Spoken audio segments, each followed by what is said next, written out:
कुदरती तौर ते हर मेवे जो पंहिंजो अलॻि ज़ाइक़ो ऐं फ़ाइदा हूंदा आहिनि। उन करे ईअं नथो चई सघिजे त को बि मेवो फ़ाइदनि खां सवाइ हुजे थो, पर हर मेवे जा पंहिंजा अलॻि अलॻि फ़ाइदा हूंदा आहिनि, जंहिंजो असां हिते ज़िक्र बि कंदा रहंदा आहियूं। अॼु असां जंहिं मेवे जे फ़ाइदनि जी ॻाल्हि कंदासीं उहो आहे ॿेर जे वण जो मेवो। न रुॻो ॿेर, पर ॿेर जे पननि जा पिण अनेक फ़ाइदा आहिनि, जन बाबति अॼु असां हिते अव्हां खे ॿुधाईंदासीं। ॿेरनि खे सदियुनि खां वठी न रुॻो खाइण पर दवाऊं ठाहिण जे लाइ बि इस्तेमालु कयो वेंदो आहे। ॿेरनि जा पन जरासीमनि खां बचाइण लाइ तमामु घणा फ़ाइदेमंद हूंदा आहिनि। इहो ई सबबु आहे त मौसमी ऐं चमड़ीअ जी बीमारियुनि खां बचण जे लाइ घणे क़दुरु घर जे वॾे उमिरि वारे बुज़ुर्गनि तरफ़ां इहो मशवरो ॾिनो वेंदो आहे त ॿेर जे पननि सां विंझणु घुर्जे। ॿेर जे पननि में अहिड़ियूं ख़ासियतूं मौजूदु आहिनि जो उन्हनि खे कपिड़नि में विझी रखिजे त कपिड़नि खे कॾहिं बि जीत नाहे लॻंदो। न रुॻो ॿेर जा पन, पर ॿेर जे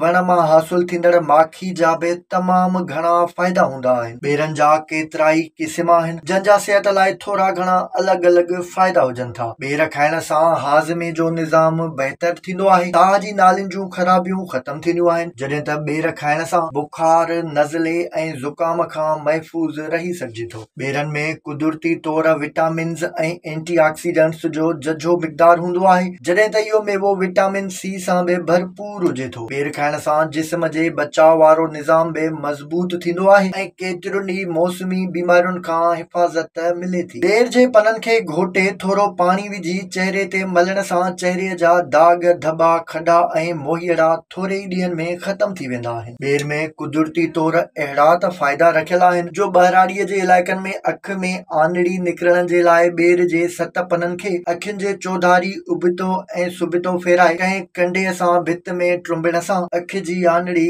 ख़तम थी वेंदी आहे।